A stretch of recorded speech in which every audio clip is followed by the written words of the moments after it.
Dustin Hoffman is here. He is considered to be one of the most accomplished actors in American cinema. His work spans over 4 decades. It began in 1967 with the groundbreaking film The Graduate, followed with Midnight Cowboy in 1969. In the 1970s, he made Marathon Man, All the President's Men, and Kramer vs. Kramer, for which he won his first Oscar. In the 1980s, he starred in Tootsie, Ishtar, and Rain Man, which earned him his second Academy Award. In this decade, he has appeared in such films as Hook, Sleepers, Outbreak, and Wag the Dog. Here are some clips. I hate Peter Pan.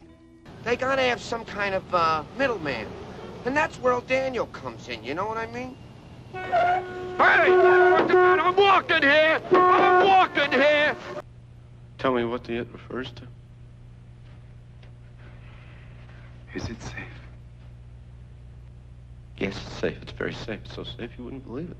Now, what do you mean you don't have a thing to wear? She has seen me in all of these. Wait, she hasn't seen you in the white thing. What, this? Yeah. You cannot wear white to a casual dinner. It's too dressy. Course 12:30. What? Lunch is 12:30. Hold on. What do you want for lunch? Wednesday's fish sticks. Fish sticks. Green lime jelly for dessert. That's definitely 12:31. Green lime jelly. You want another apple juice? Orange soda. Oh, it's 12:31. You wouldn't believe what was going on inside that woman. I mean, the stuff was just ready to pour out of her, and I'm pouring down the cups of coffee trying to get it out of her before she throws me out of the house. Okay, give me your notes so I can These are the notes. These are the notes? Yeah, I got stuff on napkins matched because I'm writing in the bathroom while she's getting the coffee. I'm a walking litter basket. Crazy. Here. How am I going to... And you are in very, very, very big trouble. Don't you dare go anywhere beyond that. Put it down right now. I am not going to say it again. I am not going to say it again.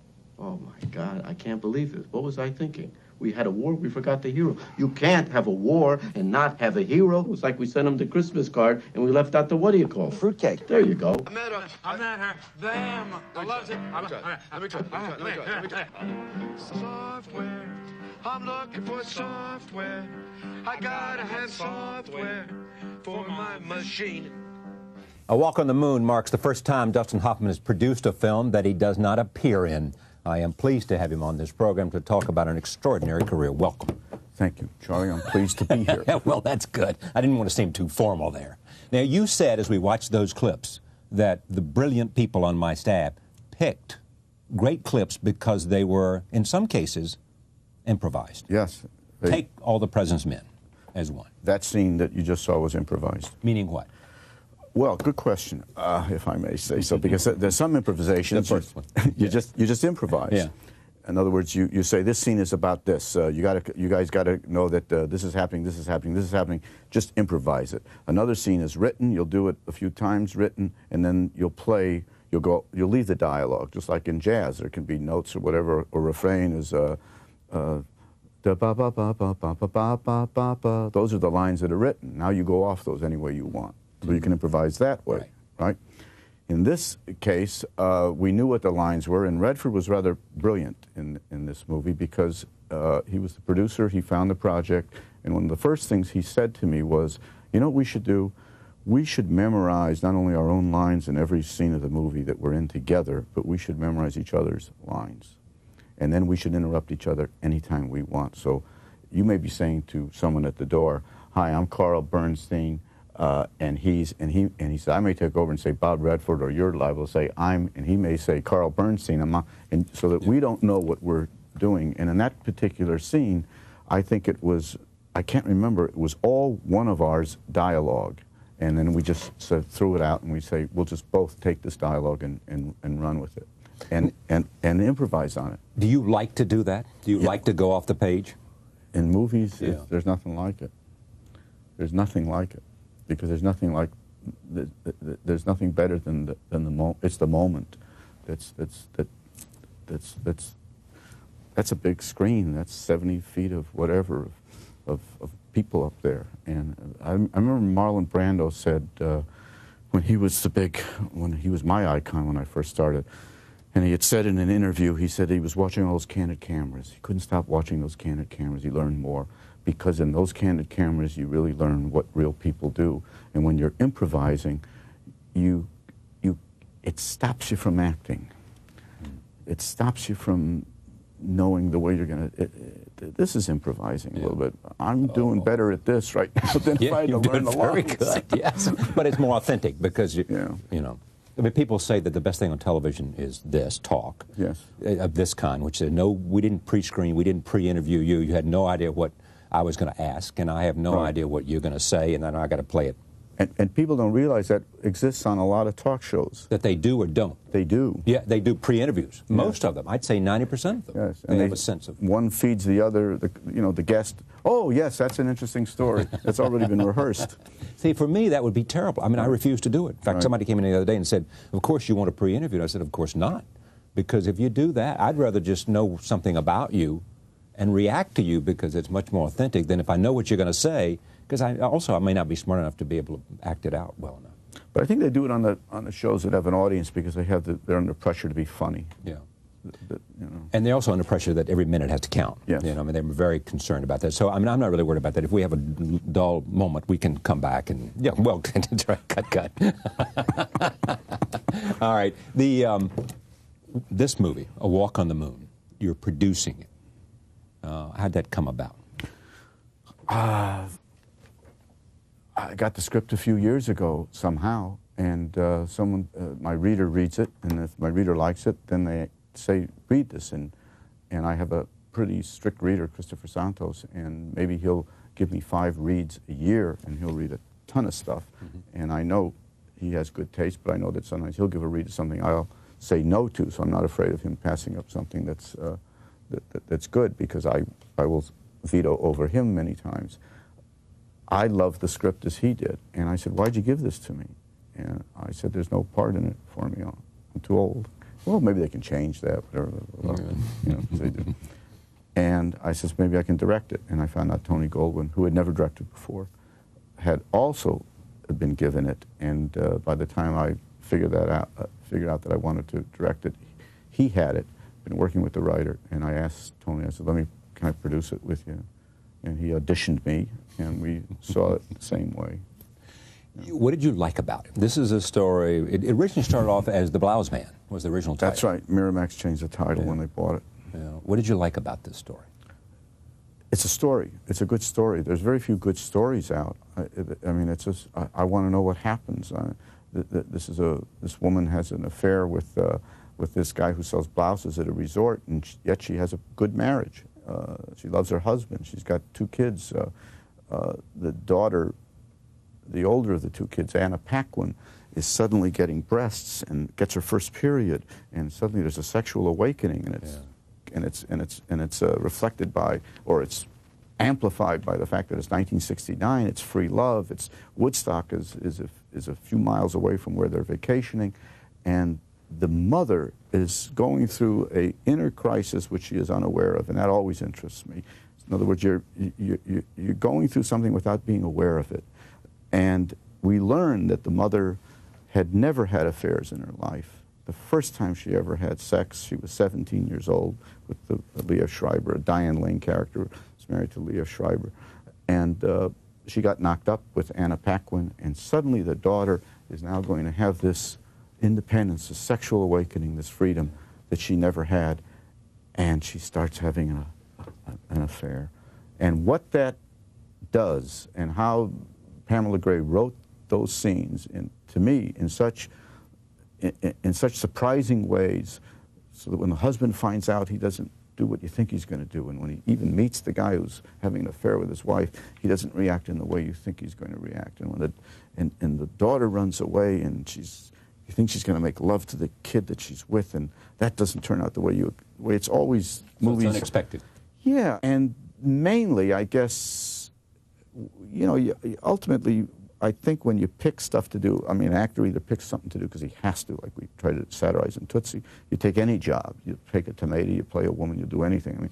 I mean, but if you can choose, then, and you're lucky enough to spend most of your life being able to choose, as I have in film, then if you look back and you say, well, is there some common theme here? It is the same that is true, I think, in Walk on the Moon, and that is, it's what I feel most emotional about. It's family, and it's the fragility of holding a family together sometimes, the fragility of holding a marriage together, the ability to get past being angry, upset, unloved, betrayed, to forgive, and to hold that nest together. And I must say, it's not only the thing I feel strongly about, it's the thing that I feel has been eviscerated in the century that I've been a part of. Just what do they call it in Vietnam when they just scorched earth policy? Scorched earth, carpet bombing, all that. That's what has happened to the family. The idea that we are not doing enough, in a sense, to protect and stabilize the family because it's so fragile and we get so crazed by a violation of what we... And it's been blown to smithereens. I mean, wars have done that. I guess let me say, when a bad thing happens, like in Littleton, I mean, wow, this happened. Well, it didn't start yesterday. I mean, isn't high on the list at the end of the 20th century what the First World War, the Second World War, the Korean War, the Vietnam War, the Spanish-American War, all these wars. I mean, it wasn't soldiers killing soldiers like I guess it used to be in the old days, is it? It's the obliteration, and the metaphor is certainly Hiroshima and Nagasaki. No, you kill the family. Or as we're doing right now without taking a position on it. I think Robert Haas, the Nobel Prize winning laureate, I saw him the other night reading poetry with Robert Pinsky, and he said, isn't any bombing in some way an act of self-mutilation? That's what I guess I'm talking about. We have mutilated the family. The world has. I saw a moment. I watched the AFI tribute to you, which I guess is going to be on ABC soon. I think either Littleton or Kosovo changed it. So it'll be later on ABC. Yeah. But there was a great moment, and you come up at the end, after all these people have paid tribute to you, and we've seen clips from your film, and you're very emotional, and you turn to your family, and you said a small semblance of what you just said. I mean, there was a sentence in which you felt so emotional about the fact you looked over there, and there was your wife, and there were your kids, and you said something which I've forgotten exactly, but it was just clearly it was reflective of the same emotions you just said. The fact that families are so crucial and we need to go the extra mile, Yeah. to keep them together. And there's so many combinations of reasons why I mentioned war, which is war. One reason, which is war. I mean, you can say the telephone is from the telephone on, meaning somebody dies. Someone used to knock on your door. Yeah. A person saying to another person, I have that bad news to tell you. Then it became the telephone. Then it became the telegrams. Where the parents got telegrams. Your son's dead. They could tell by the shape of the telegram. And now it's computers, and it's all internet, and it's all, I mean, as we go into the 21st century, aren't we being more disconnected? And you saw all this in this film as the themes that you wanted to see made. Yeah, I think it's my identity. I think that's where I get my identity from, is family. And I think in some way that's where we all do. Family meaning those people that are closest to you, not literally mother, father, children, just one's family. Your own family. Yeah, that's that I feel is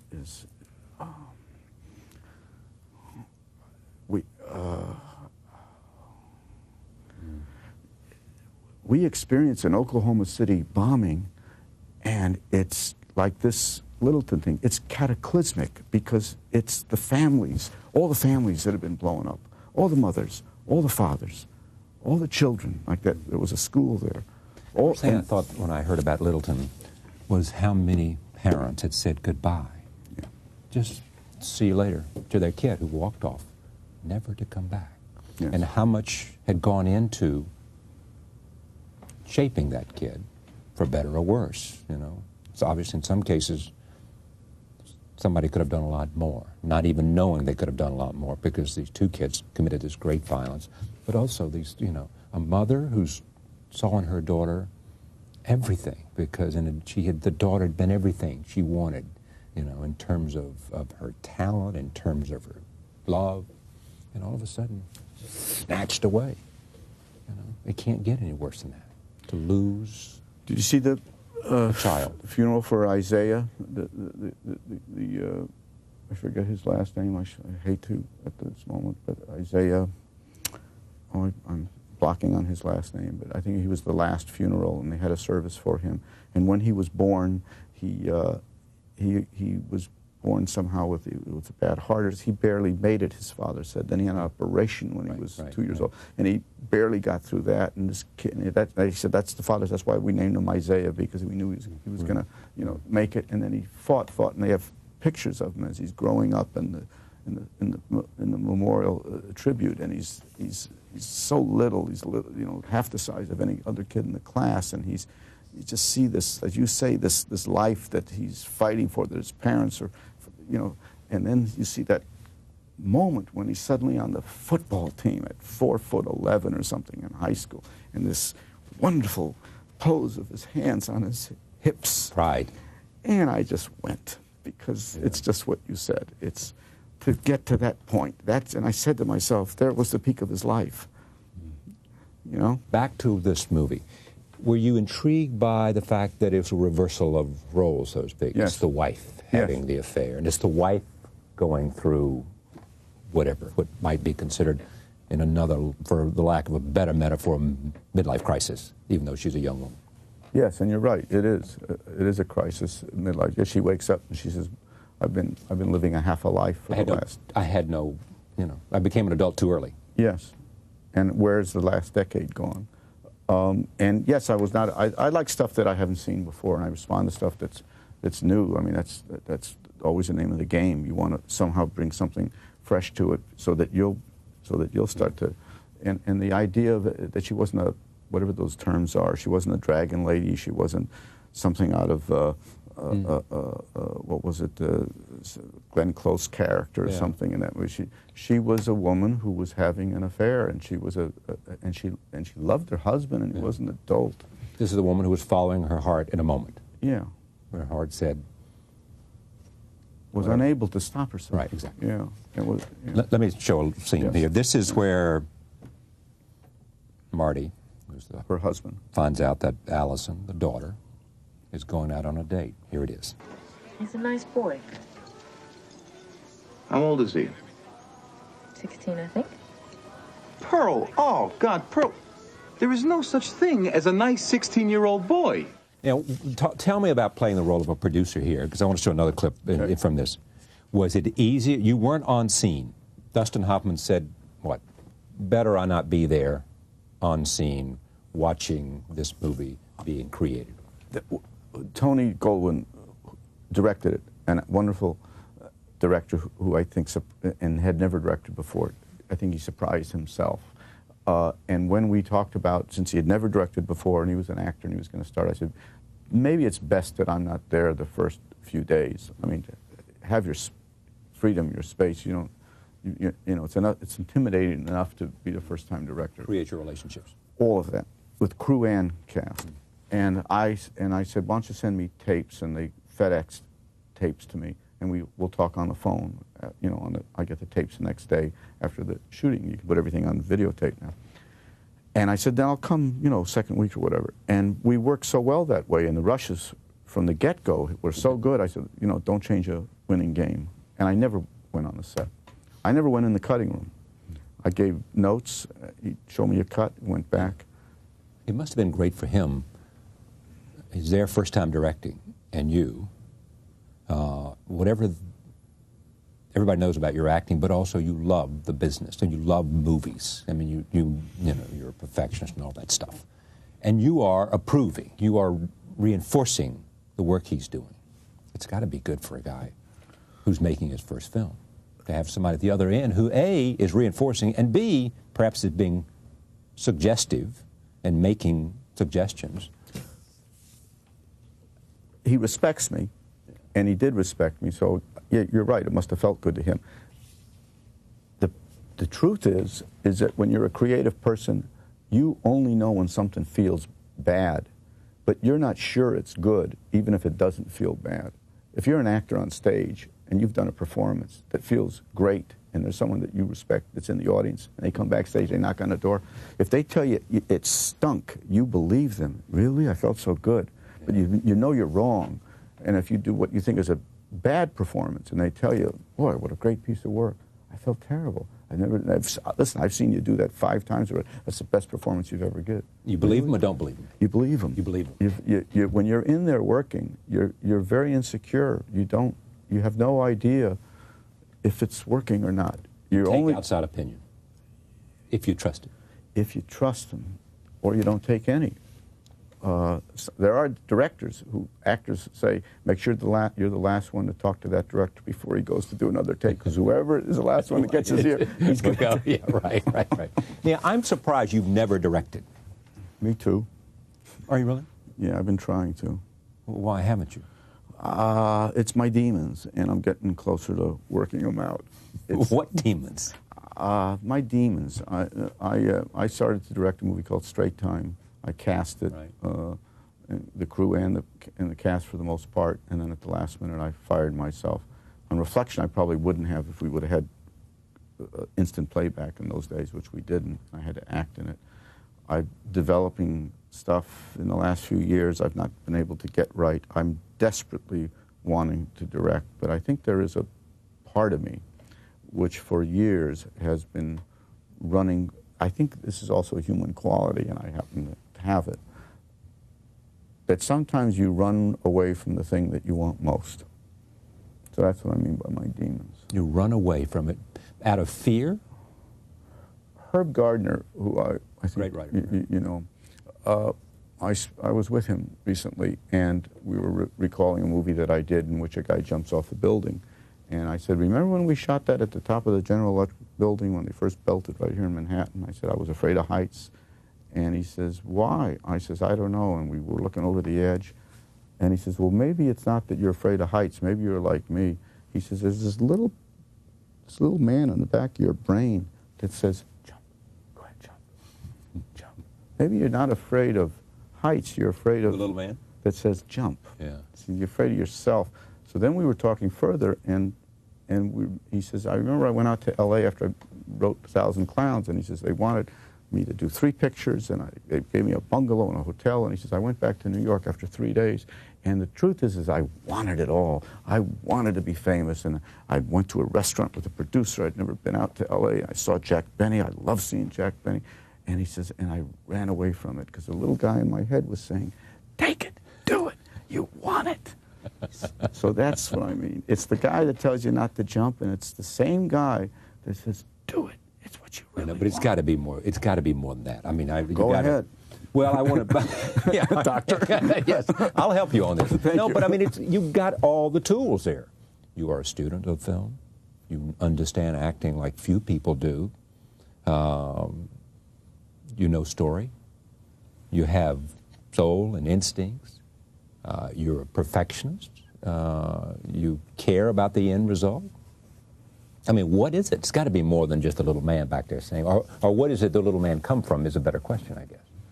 You know, I mean, directing, you can do this, and you know you can do it. Is it you're scared of failing? Is it because you're not sure this is the right one to make the leap? Well, that's part of it, because I'm not an unknown entity, so, you know, I don't want to get out there knowingly doing a piece of material. I mean, first of all, at a certain point, any movie coming out good is a throw of the dice. It's an accident, because unlike any other art form, you don't get a second chance, except Woody Allen, who puts it in his contract that he gets to reshoot 50% of it. You know, I mean, you're not typing and saying that's crap. And, you know, when you shoot, you can reshoot it. It's too expensive. You have to get it right the first time. So that's a tough art form to begin with. So a lot of it has to just do with me. It's just my own block. But another part of it has to do with is the town that makes films, euphemistically called Hollywood, whether it's New York or L.A. There's only 6 studios. They're not going to send me a piece of material until I prove myself. They didn't send Tony any, even though he was looking. Tony Goldwyn, who directed this. He found the property. Now he's getting 10 offers a week. You see, they don't feel as you do, or you said one thing that would make them run a distance. What's that? Perfectionist. Oh boy. I know, because they think he's going to go over budget, he's going to take too long, he's not going to come in on schedule. Yes. All the things that we hate, yes, he's going to deliver. And it's changed now. The whole business has changed now. But if you really wanted it, really wanted it, you could overcome all of that. Yes, I could. You know, but you haven't. I know, but I will. Okay, but this might be this might be a first step. Watching this process with Tony. Maybe watching this program. All right, before we leave, we'll come back to this. Here is a clip in which Pearl meets the blouse man. Take a look. Check it out. Get back up on that. Huh? Oh, it fits really good. Keep it a couple days, you know? If you don't like it, you get back. If you do, pay me later. You feel good about this. This was a great experience for you. Yes, it was a great experience. It was a lucky experience to get a good script and to be fortunate enough to get somebody like Tony Goldwyn, to get a cast like this. And I must say, what the critics don't do, which is unfortunate, is that they're the first to tell you if you've spent a lot of money on a movie. They're the first to tell you that that the budget is this, that, and the other.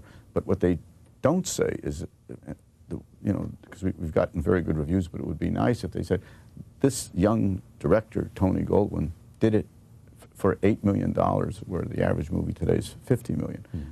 The average movie takes 60, 70 days to do it, and this young man did it in 36 days, I think, which is extraordinary. I mean, it's quick. He was having to work at a medium. And your message here is, yes, look, I believe in this. Take a look at it, because it's not sort of, it turned out well, and I'm proud of it, you know, and in the attention for moviegoers today, you're up against, if you have a small film like you just described, with a great story, you're up against overwhelming odds that you can get people just to come in and take a chance on something. Yes, it's a very, very frightening time. It's a time that Midnight Cowboy wouldn't have gotten made. It's a time that, or it wouldn't have a life beyond 2 or 3 weeks. Same would have happened to Rain Man. Rain Man opened soft. We got actually mixed reviews. We opened with very soft business, and if Rain Man had opened today, it would be in the video stores in 4 weeks. It is a different time now, for many reasons. I mean, the movies are geared toward the kids that open the movie, as they call it, 2,000 screens or whatever. We open in 2 or 3 screens. We try to build a word of mouth. You cannot, for the most part, you cannot build a word of mouth anymore. But at the same time, you know, you're beginning to see those studios like, even though I realize the other kinds of movies, Miramax, that's who did October this. Films. Yes. Not big studios. Lionsgate, all of them are looking for small stories to tell. Yes, yes. Small meaning about relationships, about human relationships, beings, which I think are big stories. Yeah, I do too. Yeah. I do too. But I agree. But they're small focus in terms of average people, relationships that have universal themes to them. You know, we were talking before about the violence and all the things that are being talked about because of Littleton. What I don't hear being talked about now is why. Why is it such a turn on? Violence? Yeah, in terms of the kids going, whether it's on the Nintendo or the film. Why is that such a turn on? I don't know. I really don't know.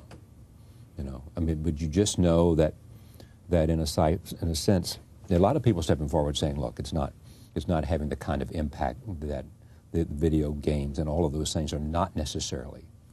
Jerry Levin said the other day in a speech, you know, that it's not quite as clear-cut as we all seem to rush to say, you know, in terms of this direct link between violence and then in terms of movies and video games and then these acts of violence. On the other hand, you know, there does seem to be this incredible sense of repetition. People see things or they read about them. They see about Littleton and then they begin to think and, you know, and they begin to try to copycat in one way or the other. So clearly there's some kind of imitation taking place in our society. Let me take you way back, if I can, to you always want to be an actor? No, never thought about it. Really? Really. And when you said, let me take you way back. That's a way back. Yeah, I did. That's way back. I remember. But it is. I'm back to the 60s. Oh, no. I was born in 1937, and one of my first memories is about during the Second World War. They put a little piano. We were kind of very lower middle class, but somehow my father was so proud to get an upright piano, and they put it in front of me when I was about 5 or 6, and I was told, you're going to have piano lessons. It wasn't a question. And I started practicing piano, and I guess I had some talent for it. And by the time I was 11 or 12, we were in Los Angeles, and I studied at the Los Angeles Conservatory of Music. By the time I got into high school, I tried to get away from classical music and form a jazz, or be in a jazz group. I didn't have the talent that those other kids had. And I suddenly had my little breakdown when I was about 16 or 17. I said, that's it, no more piano. It had been most of my life. And coupled with the fact that I was not a good student, I probably would have been termed ADD today. In those days, they just called it, he's a daydreamer. You can't hold the focus unless you want to. And in junior college, I needed grades badly just to not flunk that first year. And someone said, take acting. Nobody flunks acting. 3 credits. You need 3 credits desperately. And I took acting, and I vividly recall Miss Sutcliffe, who was the acting teacher, holding it. She wore hats, held out a hat, and she said, everybody take a piece of paper. And my piece of paper said Glass Menagerie, Tennessee Williams play. And I had to do a scene with this girl. And I'd never read it, and I read it, and we started rehearsing every day. And I was absolutely shocked and stunned, and I am still in awe to this day that there was no clock ticking. There was no time. It wasn't like homework. Even learning lines wasn't homework. And 10 hours just of rehearsing just flew by like 5 minutes. It was extraordinary. Did you know you loved it then? No. I just knew that, I loved it without knowing it. I didn't say, I love this. Yeah. I never had that experience before. Because I had practiced piano every day looking at my watch. I'd studied all the course looking at the clock or whatever. I hated to practice. I hated to study. And I had never done anything where it was like being on a drug. Then I must assume that the answer to the question, are you happy that this took place, is absolutely yes, because A, you love it so much, and you've had such an extraordinary time in there. You've never regretted that you left music for this thing that did not have a clock attached to it. Yeah. If God right now was to put his wand on me and say, you want to give up acting for the rest of your life, and just hit the keyboard and you'll be a wonderful jazz musician, yeah, I'd take it in a second. You would? Yes, I would. Why? Because they look like they're having a time. Come on. So it really goes back to the fact that because you weren't so good. That's right. Weren't so good that... I didn't have the ear. I couldn't pick it up. Yeah. I didn't read music fast. But if you could have been good, man, you would have been... Oh, man. Yes, to watch any instrument, bass, Chet Baker, trumpet. You must know. You say, sure. God, you watch. But I'm like you are, though. I have no ear, so I would be terrible. I just think it's so interesting how people come to something they're so naturally gifted for. Imagine you had spent your rest of your life as a frustrated musician because you couldn't be as good as you wanted to be. That's Ishtar. That's what we yes, that's what we tried to do. That's what we tried to do. Speaking of that, you think... That's what we tried to show in it. Yeah. That they just hang in there. Well, Elaine May wrote it, and she had a great spine in that movie, which was, it's better to be second-rate and have great passion for what you're doing than to be first-rate at what and be unsuccessful than to be first-rate and be successful and have no passion for it. Yeah. And I thought that was wonderful.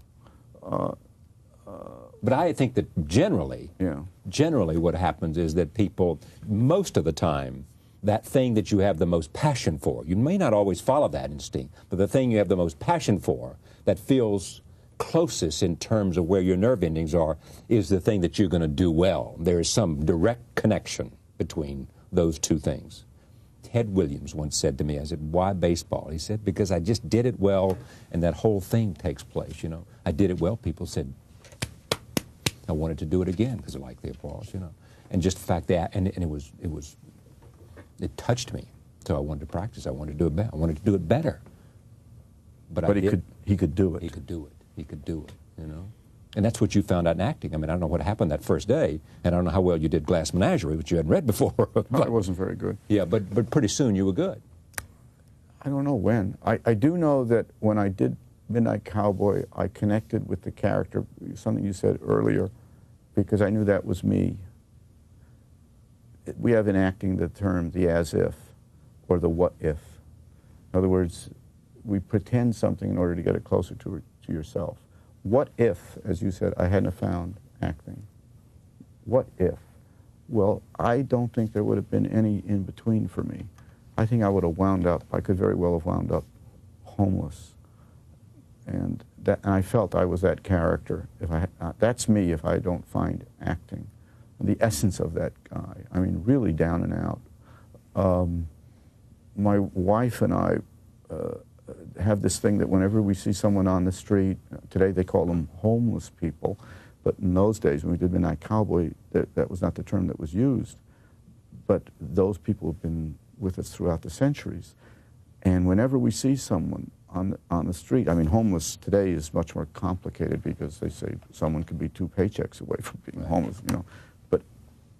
But I'm speaking of the person who for other reasons are and not Vietnam and not drugs, but whatever. But we always say, what's the baby picture?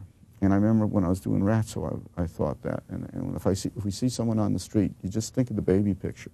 And what happened? What year was it? Was it when they were, 6 years old, 8 years old, 10 years old? Where was the fork? Where is the fork that brought them to this moment instead of Ted Williams or even Ishtar, where they're not good at it, but they're making people happy. Yeah. I mean, surviving. But not only surviving, but they're in the Holiday Inn in Morocco or something, singing "That's Amore," and they would do it for the rest of their life, and the people in the audience love it. Yeah. And that's Elaine's point. Yes. Yes. There's passion there. They love doing it, and there's people entertained, and everything is just a matter of scale. Somebody else is doing it in a larger hall, and somebody else is doing it. That's right. With 50,000 people watching. Yes. You know it's that, all gradations. You know that thing that Tuesdays with Maury and then Ted, about the guy, and Ted Koppel did the series, and I read the book and I looked at it. And here the guy has this amniotropic thing, Lou Gehrig's disease, where it starts from your toes. I mean, what a metaphor. So you slowly, very quickly, you start being paralyzed, all the way up in a matter of weeks. I mean, it's like a nightmare.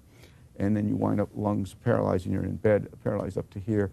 And he knew it was going to be his last interview, in the Koppel interview. And the Koppel says, "Is there anything you want to say, Maury?" And I remember the words he said, which is when you're talking about that, we're talking about Ishtar, and the last words he said was, "Love or die." Love or die. Yeah, and I think that's what Elaine Mace talks when you say passion, because passion isn't just having passion; it's giving, it's giving, it's embracing. There's some doctor the other night, they were talking to him about the Littleton thing. I can't take it out of my head, just like all of us. It's such a cataclysmic thing, because it's suddenly like everything that's happened before it's that we've been denying to recognize, we now look at. And he was saying, is that famous baby doctor that we see on television? I don't remember his name. Rosenfeld? Maybe. No. Brazelton. Is that it? Brazelton? Maybe Brazelton. And he was saying, if you take a baby and you hold it and you talk to it and the mother talks to it, it immediately turns toward the mother. It knows the mother's voice. And he says, and if you're the father and you hold that baby out and you have someone else there, and that baby is responding to someone first, not the father. He says, we know we've got a problem. It's like, Houston, we have a problem. We have a problem with that father, and we have to get him in for treatment right away, because that's the first thing. We know, he says, we know now neurologically. We know so little about the brain still. Yeah. We know so much neurologically. We can see on these scans they now have that the whole brain lights up like the 4th of July when the baby hears the voice of a parent.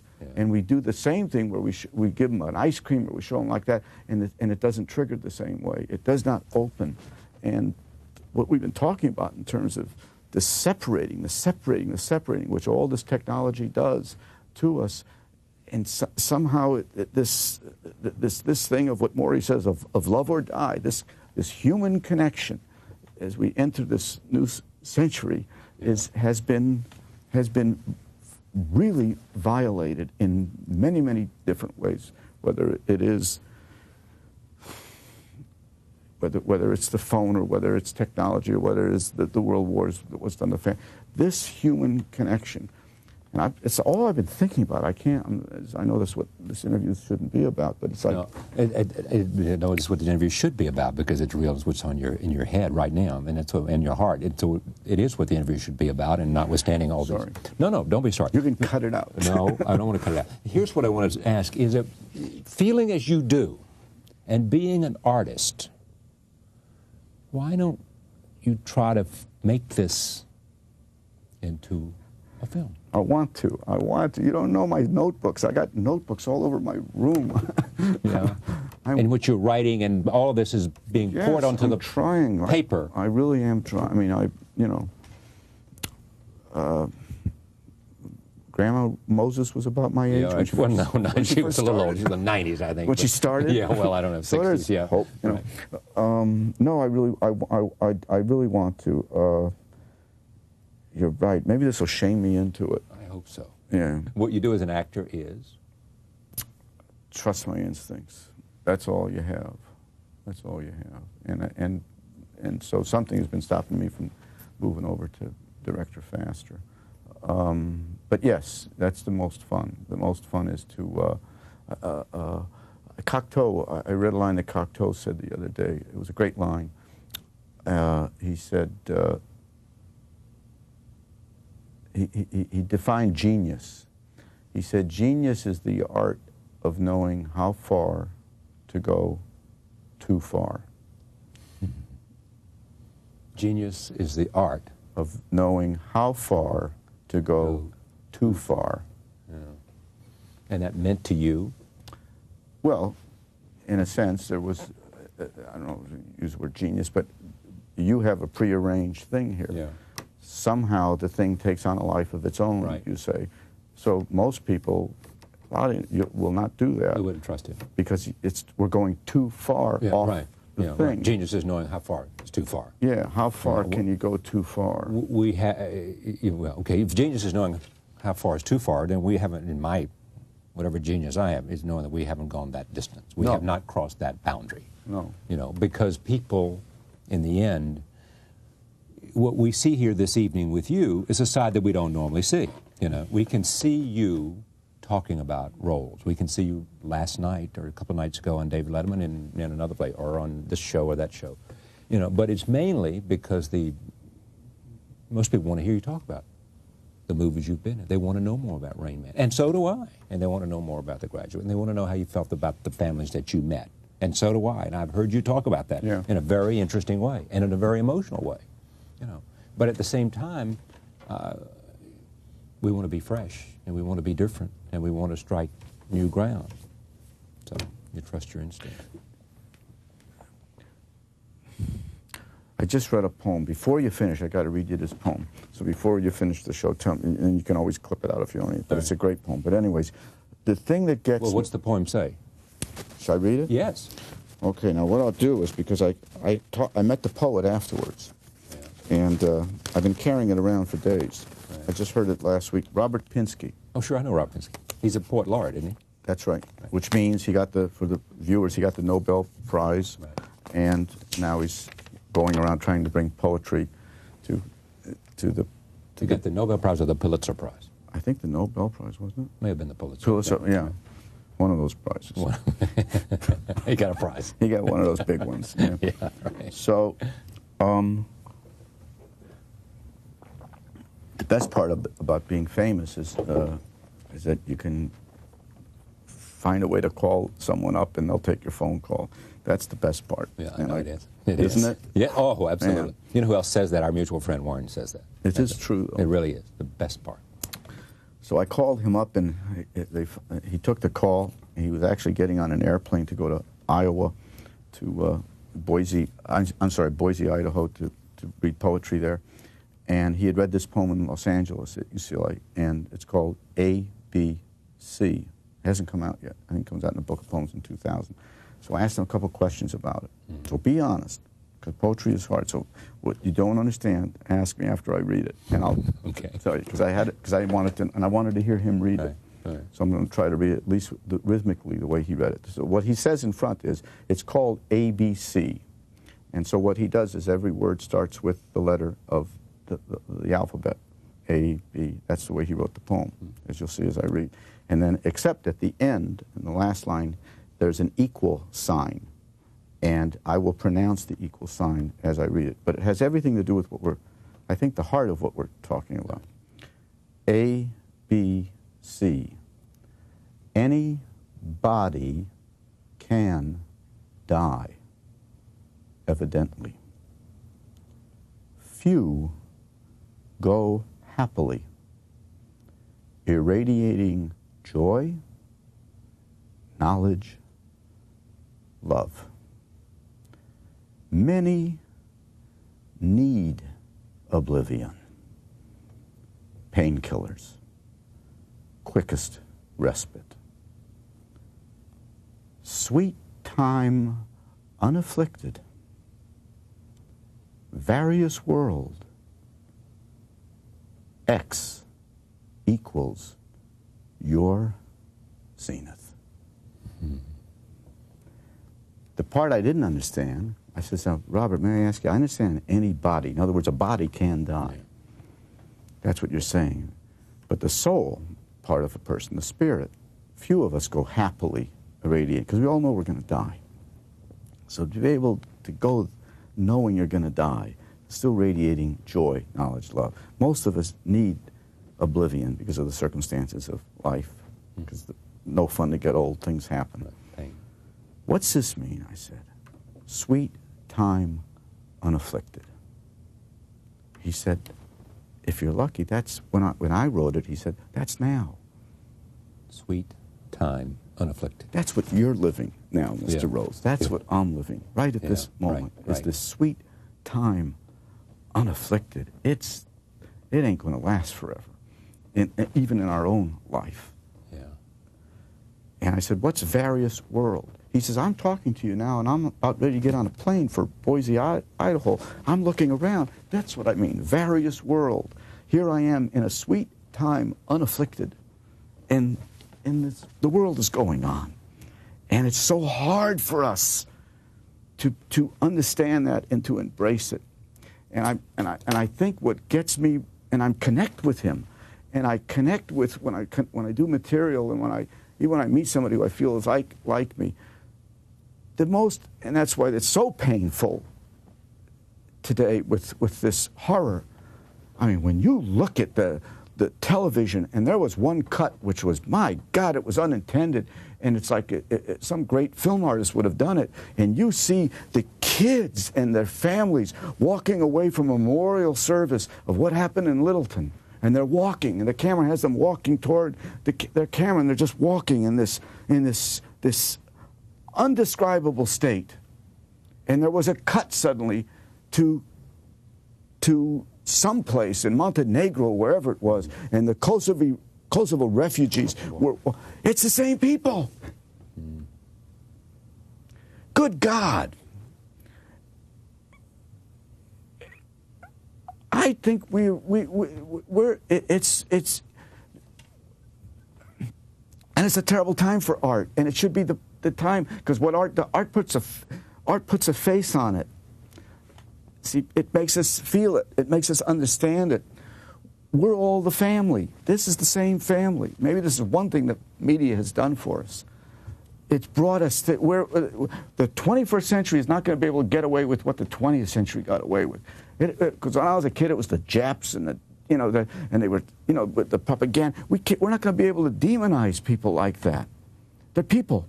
We're all people, and we're all the same family, and we're all living right now, which means we're dying together. In the best of circumstances, we're dying together. And that's what makes us need to embrace and want to embrace, to share that. You, Mr. Rose, me here, we're very temporary. It's gone like that. And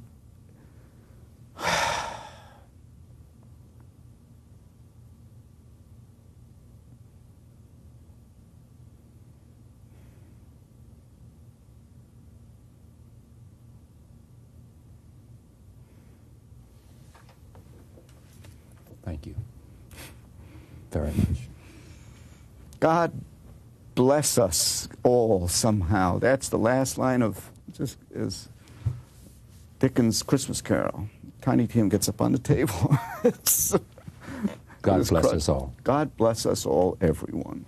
Thank you, Dustin. Thanks for this. Pleasure. Thank you. Dustin Hoffman for the hour. Thank you for joining us. We'll see you next time.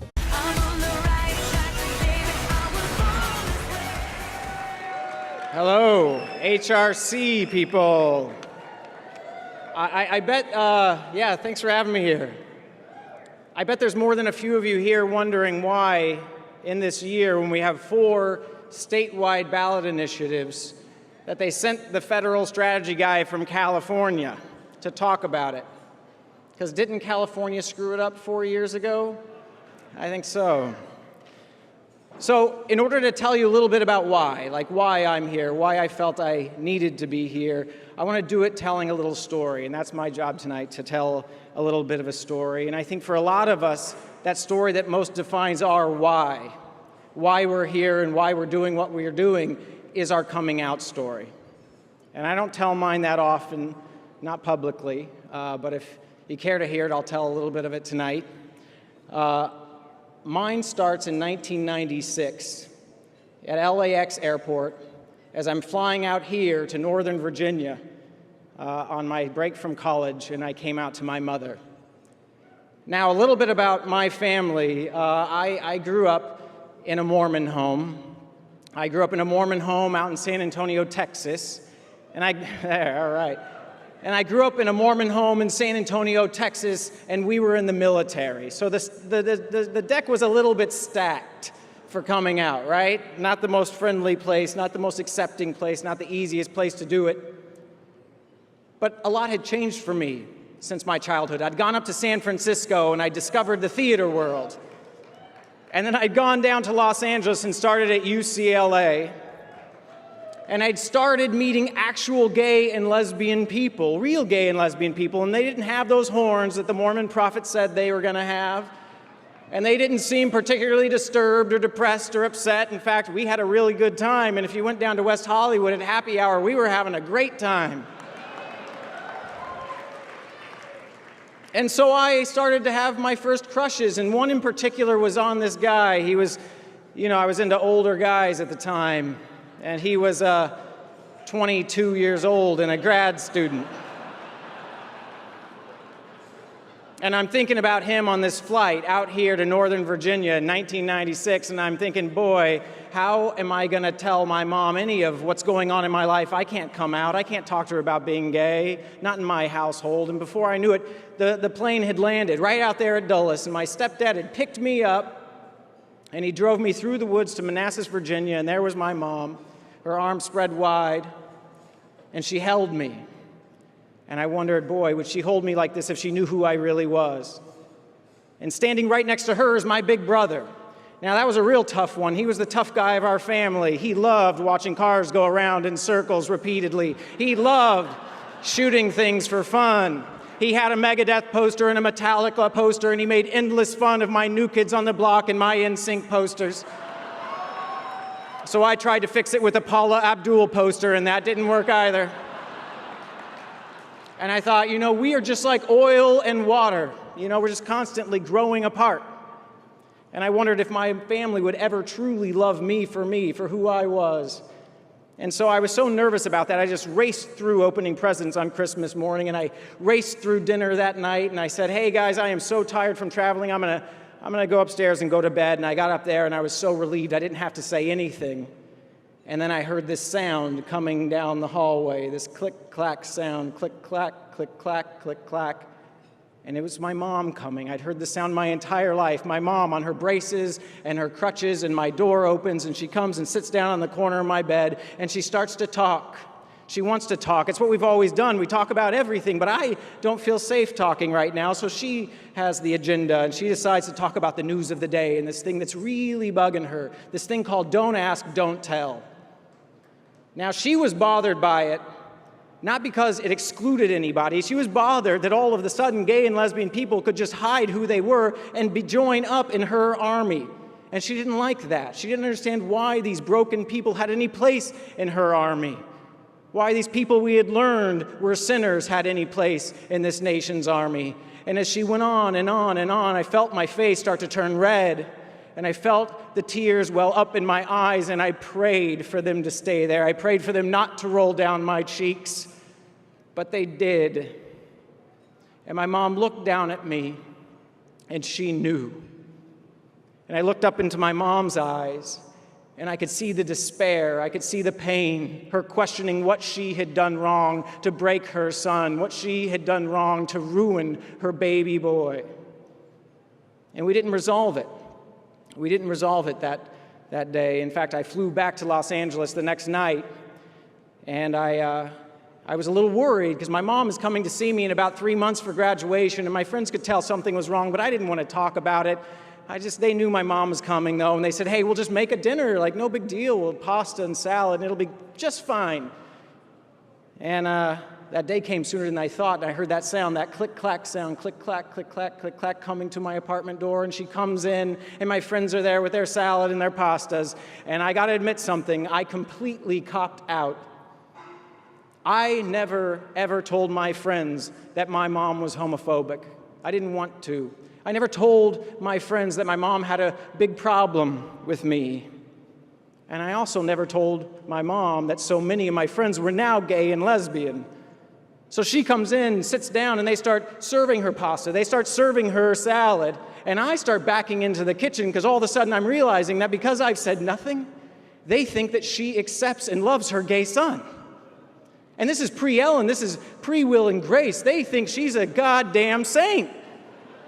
Right? So they start coming over and telling her their stories of coming out, their stories of feeling less than and isolated, rejected by their families and their parents, not able to even come home for Christmas. And pretty soon they're so comfortable, they're talking about their dating life and their sex life. And I'm rather scared, and I'm watching them all walk out one by one, and she says, hey, once everyone's gone, she says, hey, come over here and sit with me, and I did. And she said, well, I liked your friends. I said, okay, good. I liked them too. She said, I spent a lot of time talking to that one in particular, that 22-year-old grad student. I said, yeah. She said, well, I spent a particular amount of time talking to him, and I told him that he'd best stop taking you for granted, and he better take you to dinner, and this time he ought to pay. And I felt this light inside of me I had never felt in my entire life. I felt so much hope. I felt freedom and liberation as she wrapped her arms around me. And for the very first time in my life, I knew that my mother loved me for me. And it had happened in one night. It had happened in one night because she heard the real stories of real gay and lesbian people. She met actual gay and lesbian people. And in one night, it dispelled all of the myths and the lies and the stereotypes that she'd heard for generations from our church. And in the South and the military, they were gone. And I thought, my God, if that is the power of our personal stories, then that is what I'm dedicating my life to. So I graduated from college, and if it was a reality show, it was the gay episode. And if it was a TV movie, it was the Pedro Zamora story. And within 10 years, I was getting to tell the story of my great hero, Harvey Milk. Right? So I'm up in San Francisco, and I'm so damn proud of myself, and I'm so eager for it to turn out right and working really hard at making sure it turns out right and well that I'm absolutely ignoring all the phone calls and all my voicemails, and in particular, the voicemails coming from my big brother. And I thought, boy, you know, these are always tough calls because he's that kind of guy, and he tried smoking for the first time in our family. He was the first one to start to drink and these things in a Mormon home. He was the bad boy, so there was always trouble. And then when I picked up the phone, I heard that sound of desperation in his voice that I'd often heard, and I said, hey, man, what is it? What happened? Did you get somebody pregnant? It's going to be all right. And he said, no. Do you know my friend Larry? I said, oh, yeah, Larry's got the tooth missing, and you guys like watching cars go around in circles together. And he said, yeah, Larry. And I said, well, what's wrong? And he said, Larry broke up with me. I said, what? And he said, Larry and I were down in the basement maybe about a year ago, and we were watching a race and drinking a beer, and he leaned over and he kissed me. And there's nothing in my life that has ever felt so true. There's nothing in my life that's ever felt so right, and I love Larry so much, and he loves me, but he's afraid. He's afraid that people are going to find out, and he's afraid of what's going to happen. And I said, oh, well, you've come to the right person. Right? So I whipped out every hope speech I had. I whipped out every it gets better speech there is, and I gave it to him, and I gave it to him, and I gave it to him. But there was nothing I could do that made him feel hope. There was nothing I could do so that I could hear that sound of liberation in his voice that I had had. And I thought, what a fool. What a fool I had been. Of course I felt free when I came out. I came out in California, where we have laws protecting us, at least some laws, so we don't lose our home and we don't lose our jobs when we come out. So people are coming out. They are dispelling the lies about gay and lesbian people out there. And so there is a community coming out. He grew up in Texas and came out in Virginia, where he could lose his job, he could lose his home. And people aren't coming out because of that, and they're not dispelling the myths and the lies and the stereotypes, especially in the communities he holds dear. So he has every reason to be afraid. And I thought, all right, well, it's time for me to change my goals. I have to make my goals bigger. So I had the great privilege of being up on that Oscar stage, and when I took that stage, I made a promise to the young people out there that they would have equal rights federally across this great nation of ours.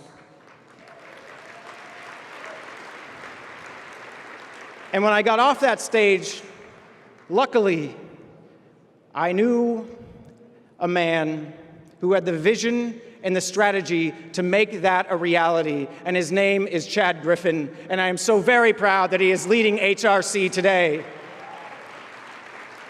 And together, we sued the state of California in federal court, saying that Proposition 8 is unconstitutional, and if you've been paying any attention, we have been winning. We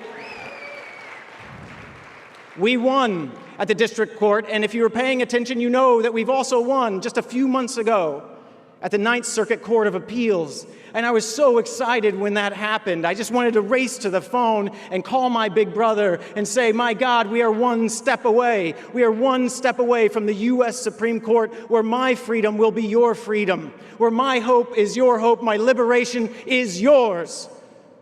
But I couldn't. Because 2 weeks earlier, my brother lost his battle with cancer and he died. And he will never know that feeling of liberation. He will never know that feeling of hope and freedom that we all feel. He'll never know what it feels like to be a full American. And do you know why? Do you know why I'm here tonight? I am here tonight because that has to end. I'm here tonight because I want Texas and Utah and Virginia to be free and equal. And if that is ever going to happen, then we have to send a message to this nation, a message coming from Maine and Minnesota, from Washington and Maryland on November 6th, that the voters, that the people of this country believe it is time for the Constitution to apply to all of us.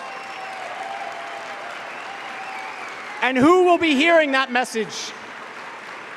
The young people of this nation will hear that message, and it will give them hope, and it will save lives. But do you know who else is listening? 9 people right here in the District of Columbia called the U.S. Supreme Court. They are listening. They are paying attention. They're watching what happens in these 4 states because they don't like to be 10 steps ahead of the country. They like to be about 2, but they most certainly never want to be behind the arc of history when it comes to equality in this nation ever again. They have seen that dark day in this court, and they will not let it happen again. So we must send a message to that court that the people want freedom and the people want equality. And how do we do that? How do we do that? Number one, and I hope I demonstrated a bit of it today, you have to get out there and tell your personal story. You have to come out. Never, ever underestimate the power of your personal story. Between now and Election Day, I want you to tell it. I want you to go shopping in Maryland and come out to every cashier you meet. And number two,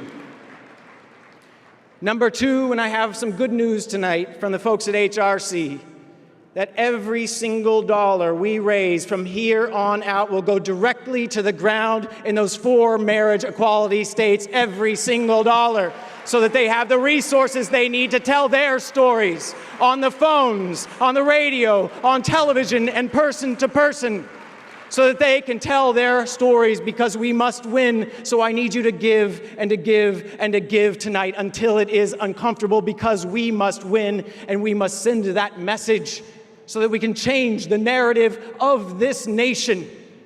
A narrative that says the people of this nation believe that every single person, every single love, and every single family in this country has value, will be respected and be protected. And we must also change the narrative of this nation and of our movement on November 6th and send a message loud and clear that we will no longer, ever again, leave a single one of our brothers and our sisters behind, no matter where they live in these great states, these great United States of America. Thank you very much.